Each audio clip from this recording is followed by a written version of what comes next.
Vaughn status? He's improved. He's going to practice on a limited basis today. Coach Juwan James, what do you expect?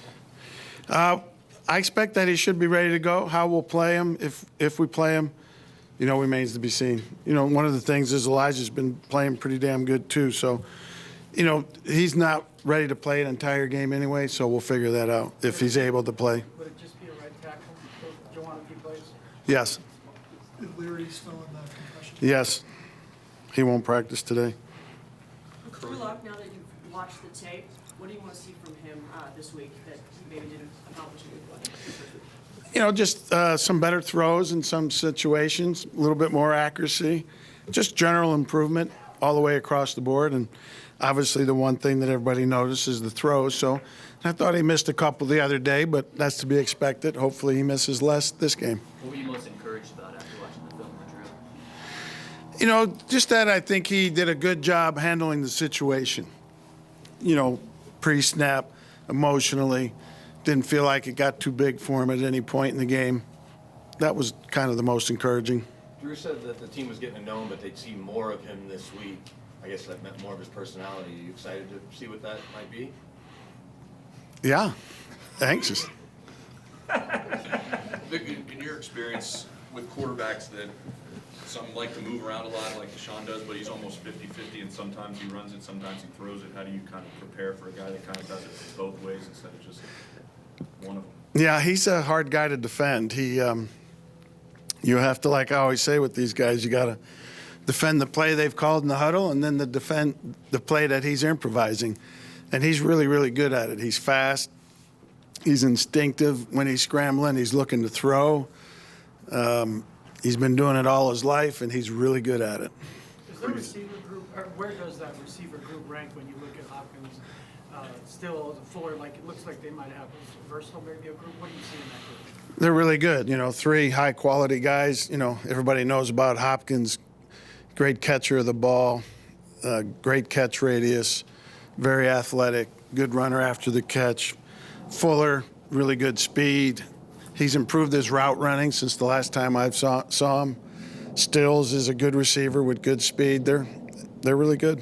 Kareem's going back to Houston for the first time. How do you expect him to handle the emotions of that? I think he'll be fine. I'm sure it means a little bit more to him to go home and, play his best. But I think after all the time in those situations, after you get over that initial part of that, it just becomes a game. What do you think Kareem and Justin have worked together so far this season, just as a safety tandem with the communication and whatnot? And how they Good, and it's been improving. We had that part of the year where early on where, we didn't have nickels and Kareem was playing some nickel and, that set him back a little bit as a safety. But I think overall those guys have done a good job and their communication aspect is improving. When Kareem played a little bit of safety last year for Houston, did that help you guys evaluate that? A little bit, but not a lot. Not a lot.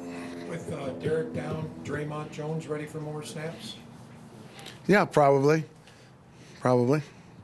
You guys have won games now with Joe, Brandon, and now Drew. What kind of challenge is it for you guys to get game planning or get people prepared with different quarterbacks in there? I don't think it's that big of a challenge, really. Once you get over, how a guy handles the huddle, his cadence, all that, then I just think everybody's into doing their job.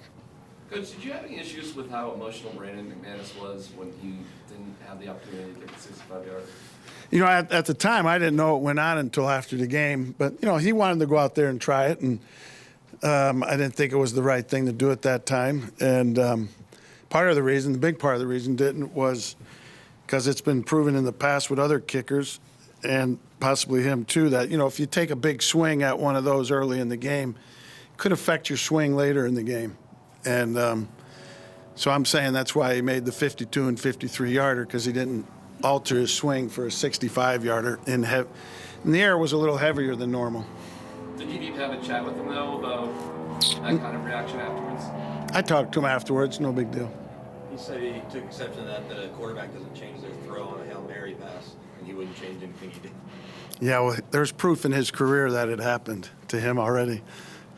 When you say the moment wasn't too big for Drew, what part of his makeup kind of led you to see that or know that? Is it that he's been I a guy did, for a while? Or is yeah, it personality, I really didn't know if that would be the case because, in this training camp before he got hurt, when he played in a couple preseason games, he was swimming mentally. He's more prepared mentally now. But I really didn't know how he would be, to be honest with you. But it was good. And, and getting out to a couple quick scores there, I'm sure helped. What did you see from Isaac Yadam on Sunday that could encourage you going forward? There was some improved play there by Ike. Just thought it was time to give him a chance at that position, and he did fine. Is it too early to decide who's going to start opposite of Chris this week? Yeah. With Drew now, do you feel like you'll be able to open the playbook a little bit more, or will it be similar to what he was doing first? Well, everything's a lot of times game specific based upon the defense you're seeing. So, you may see different plays, but it's more driven by who we're playing than adding for him.